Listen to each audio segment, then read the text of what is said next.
NCIS Los Angeles Marty Deeks actor Eric Christian Olsen appeared in Smallville and looked very different. The CBS police procedural may be over after 14 seasons, but the drama certainly left a lasting impression on fans. From the very beginning, Marty Deeks, played by Eric Christian Olsen, was seen as one of, if not the most popular agent, with the love for him growing after getting with Kenzie Bly, Daniela Rua. And viewers still look back fondly on the couple's wedding day in Season 10 with Hedy Lange, Linda Hunt, conducting the ceremony. Of course, Olsen's career started long before NCIS Los Angeles was even a thought, getting parts in some well-known shows and films. Read more. NCIS Ducky was nearly played by Hollywood star instead of David McCallum. Some of these minor roles he had were in ER, Turks, Get Real, Pearl Harbor, and Arthur's Quest.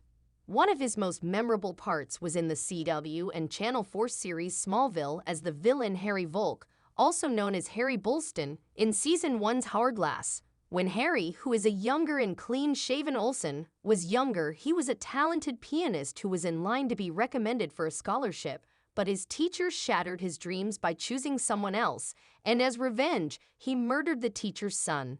As a result, he was convicted of murder and sentenced to life in prison by a jury of local jurors, including none other than Hiram Kent. It was during his time in prison that Harry took up the hobby of learning about the descendants of families that resided in Smallville.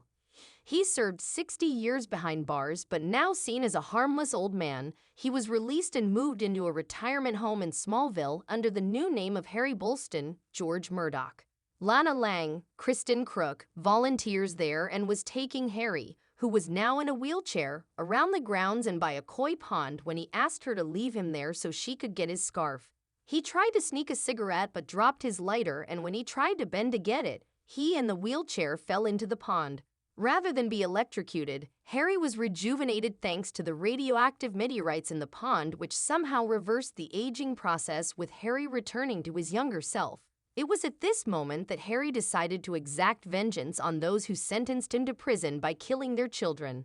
Clark Kent, Tom Welling, was on that list, but of course, he and his friends were able to defeat him before he could kill too many of the jurors' relatives.